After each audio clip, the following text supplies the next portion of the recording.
Welcome bye guys, this is Harsh Gupta. आज हम लोग फिजिक्स में एक न्यू टॉपिक डिस्कस करने वाले हैं, एक्सेलरेशन। लास्ट क्लास में हमने वेलोसिटी से रिलेटेड कुछ पॉइंट डिस्कस किए थे। तो एक्सेलरेशन एक्चुअली में वेलोसिटी से ही रिलेटेड है, ठीक है। तो हम लोग डिस्कस करते हैं एक्सेलरेशन। Acceleration okay.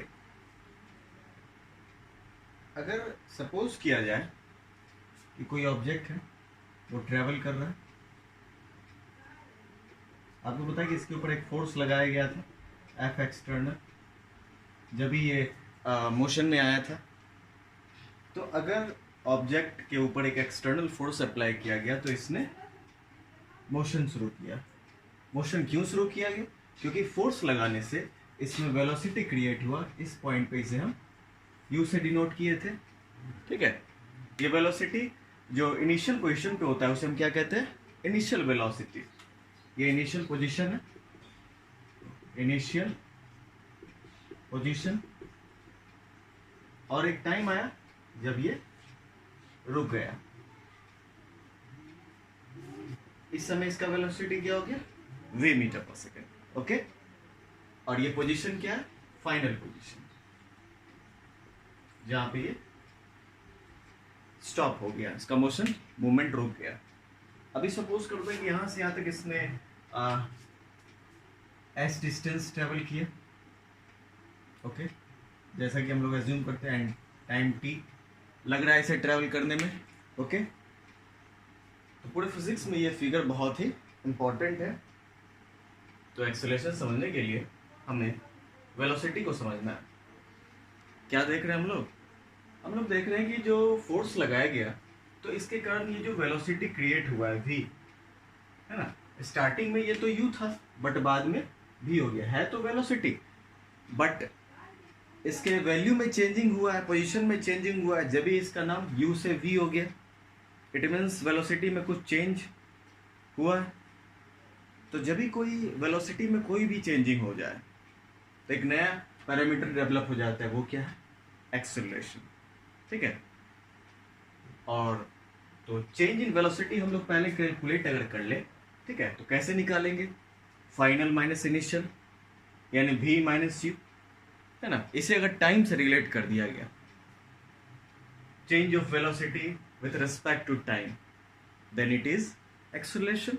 इसे ही हम क्या कहते हैं? एक्सेलरेशन, ठीक है।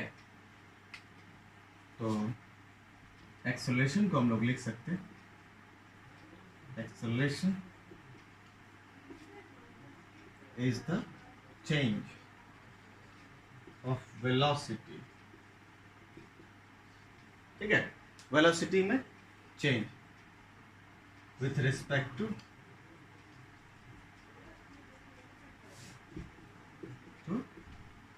टाइम, या इसे हम ऐसे भी लिख सकते हैं normally, rate of change of velocity. Rate जब भी कहते हैं तो टाइम लिखने का मतलब ही नहीं है, क्योंकि रेट का मतलब ही होता है टाइम, ठीक है। कि अगर वेलोसिटी में चेंज हो रहा है टाइम के रिस्पेक्ट में, तो वेलोसिटी का चेंज होना ही एक नए पैरामीटर को डेवलप कर रहा है, जिसे हम एक्सेलरेशन के नाम से जान रहे हैं। Okay guys, have a look on the board. तो इसे हम क्या लिख सकते हैं? इसे हम लोग लिख सकते हैं एक्सेलरेशन, शॉर्ट में ACC, equal to change in velocity by time, okay, ठीक है। अब चेंज कैसे निकाला जाए? तो चेंज हम लोग निकाल सकते हैं final velocity, final minus initial velocity by time. बहुत सिंपल है, बाद वाले में से पहले को घटा दिया गया तो क्या निकल गया? चेंज निकल गया। उसे टाइम से डिवाइड कर दिया तो एक्सेलरेशन निकाली। एक्सेलरेशन, तो इसे हम लोग क्या लिख सकते हैं? v minus u by t, और एक्सेलरेशन के लिए a, तो फाइनली क्या बन गया? a equal to v minus u by t. देख रहे हैं ना हम लोग? ऊपर वाला पार्ट क्या है? चेंज, वेलोसिटी में कितना चेंजिंग हुआ, और नीचे क्या है? टाइम। तो वेलोसिटी में चेंजिंग होना बहुत इंपॉर्टेंट है, और अगर हो रहा है तो इसका मतलब ये ऑब्जेक्ट जो मोशन कर रहा है उसमें एक्सेलरेशन क्रिएट हो रहा है, और अगर किसी ऑब्जेक्ट में एक्सेलरेशन क्रिएट हो रहा है तो उसे हम एक्सेलरेटेड मोशन भी कहते हैं। अब look on the board guys, accelerated motion हम लोग देखते हैं, फिर इसका ऐसा यूनिट भी हम लोग कैलकुलेट करेंगे, है ना। ऐसा unit, I am now erasing this part, देख सकते हैं हम लोग। सपोज करते हैं ऑब्जेक्ट का इनिशियल वेलोसिटी 0 है, ठीक है, तो ये a equal to v minus 0 by t हो जाएगा। इफ u इक्वल टू 0, तो ये क्या हो गया, a equal to v by t, ठीक है, a equal to v by t, देख रहे हैं।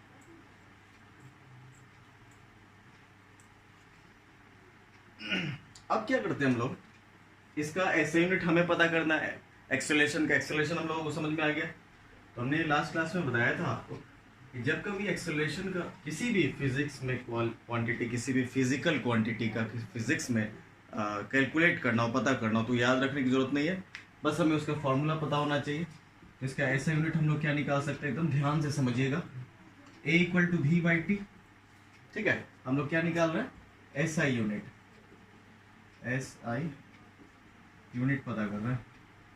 तो equal to b by t, इसको लिख सकते हैं v into 1 by t, 1 by t, okay. अब यहाँ पे देखिए v को हम लोग क्या लिख सकते हैं, वेलोसिटी को distance by time into 1 by t, ठीक है।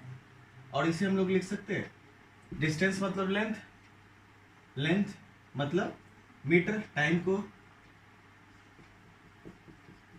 लेंथ मतलब मीटर, और टाइम को सेकंड, और एक और सेकंड है तो मीटर बाय सेकंड स्क्वायर, इसे हम लोग क्या लिखते हैं, मीटर पर स्क्वायर सेकंड, और इसे आप मीटर सेकंड पर स्क्वायर इनवर्स भी कह सकते हैं, ठीक है।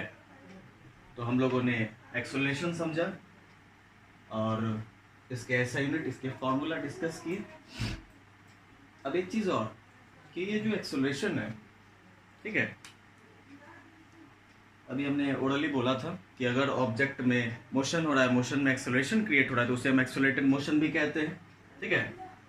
I am writing this point, देख सकते हैं आप लोग कि अगर मोशन हो रहा है किसी ऑब्जेक्ट में, ठीक है, और उस ऑब्जेक्ट में मोशन के कारण एक्सेलरेशन क्रिएट हो रहा है, और एक्सेलरेशन क्रिएट होने का कारण क्या है, वेलोसिटी में चेंजिंग होना, तो इस टाइप के ऑब्जेक्ट को एक स्पेशल नाम दिया गया मोशन का, जिसे हम एक्सेलरेटेड मोशन कहते हैं, एक्सेलरेटेड मोशन। मतलब बहुत सिंपल है, एक्सेलरेशन हो रहा है इसलिए एक्सेलरेटेड मोशन, और क्या, कोई नया नाम नहीं है ना। Okay guys, have a look on the board, ये हमारा एक्सेलरेशन है। एक्सेलरेशन बहुत इंपॉर्टेंट, यही से हमारा न्यूटन का जो फर्स्ट इक्वेशन इसी के फॉर्मूला से बनेगा, है ना, a equal to v minus u by t, तो क्रॉस मल्टीप्लिकेशन करके हम लोग निकाल लेते हैं, ठीक है। Have a look on the board, acceleration, speed, velocity, acceleration हो, स्पीड हो, वेलोसिटी, ये सारे क्या है, बहुत ही इम्पॉर्टेंट टर्म्स है, बेसिक टर्म्स हमारे फिजिक्स के, जिसे समझना बहुत ज़रूरी है ना। हम लोग नए क्लास में फिर एक नए टॉपिक के साथ मिलेंगे। Okay guys, and don't forget to subscribe my channel, please like, share and subscribe, and you can also comment, and thank you for watching my videos, and if you have any doubt then please you can consult Harshit Gupta. Thank you.